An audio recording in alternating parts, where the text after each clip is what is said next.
કેમ છો મિત્રો? તમે જોઈ રહ્યા છો આજે અમે નવલખી આવી ગયા છે ફાઇનલી.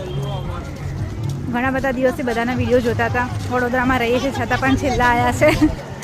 આજે ક્રિસમસની રજા છે બાળકોની, તો એમ થયું કે ચાલો આજે નવલખી ફરી લઈએ. તો તમે જોઈ રહ્યા છો અહીંયા કઈ રીતનું બધું સજાયું છે.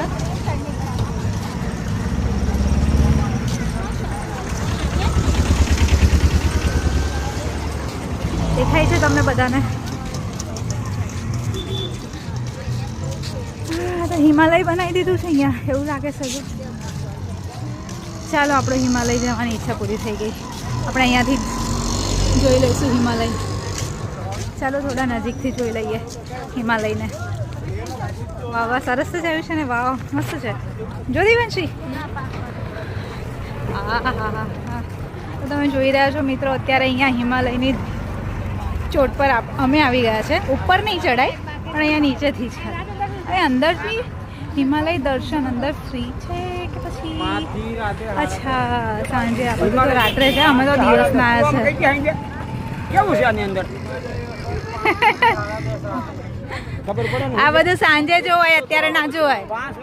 સાંજે 5 થી 10 નો ટાઈમ છે અહીંયાનો. નહોતું કીધું મેં અહીંયા લાઇટિંગ ને બધું સરસ હોય છે. તમે તો અત્યારે બપોરના આવ્યા છે. આ બધા કથા સાંભળવા બપોર આવે એટલે અત્યારે આવ્યા છે યાર. આ નહીં જોવા મળે અમને લોકોને. આ રાત્રે બહુ સરસ મજા આવે જોવાની. અત્યારે તો અહીંયા ફક્ત તાપ જ છે.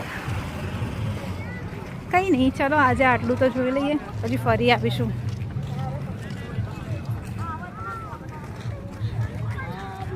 તો તમે જોઈ રહ્યા છો, હું છું, મારી દીકરી છે અને મારો બાબો પણ છે, મારા સાસુ સસરા છે. સારું લાગે છે આમ તો તાપમાં. ઘણા ટાઈમ પછી આજે તાપમાં ચાલુ છે ફાઇનલી. જો કાવ્યા આવી કે બધા ફ્રેન્ડ્સને